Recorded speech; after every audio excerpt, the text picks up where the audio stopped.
Bonjour, je suis Elise Perfit. Laissez-moi vous présenter mon nouveau reportage, Life Immersion. Pendant un mois, j'ai suivi le quotidien de Jules. Jules est SDF. Il vit depuis maintenant 10 ans dans la plus grande misère. Ce fut une expérience incroyable de suivre le quotidien de cet homme. Un homme qui, depuis longtemps, n'a plus rien pour vivre. Un homme seul, face à la cruauté du destin. La misère efface-t-elle l'humain? Je veux vous montrer qu'elle ne le détruit pas. Cette dualité absolument fascinante, on la retrouve toujours chez les délaissés de la société.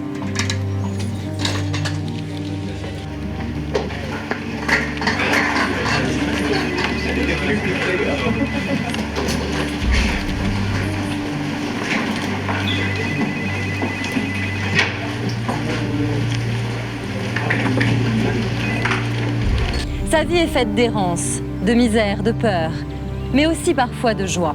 Des moments de bonheur simple, volés à une fatalité qui s'acharne. On est arrivé.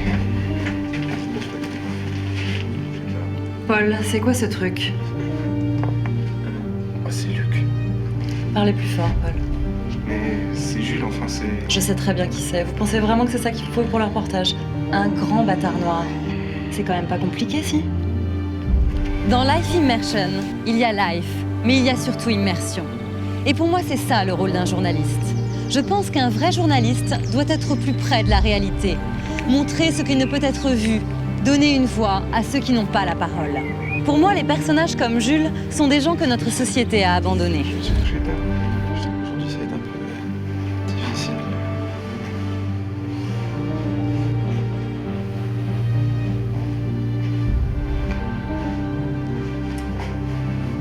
Bonjour à tous.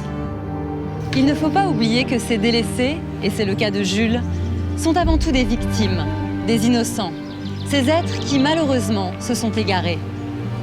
Je crois qu'on ne réalise pas la descente aux enfers qu'ils ont vécue. Jules n'est pas différent de vous et moi, mais quand vous perdez tout repère, quand il n'y a personne pour vous guider, il est très difficile de remonter la pente. C'est un engrenage que j'ai voulu néanmoins démystifier.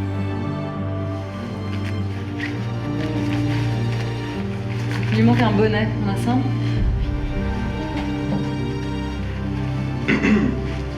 Élise. Pas de vin, je veux de la bière. Nous vivons dans une société du bonheur, de la tyrannie du bonheur. Et nous préférons ne pas voir tout ce qui y contrevient. Nous préférons simplement fermer les yeux.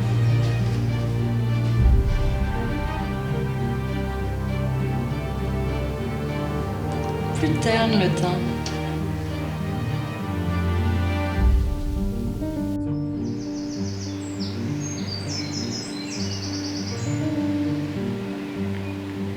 Selon moi, il faut du courage.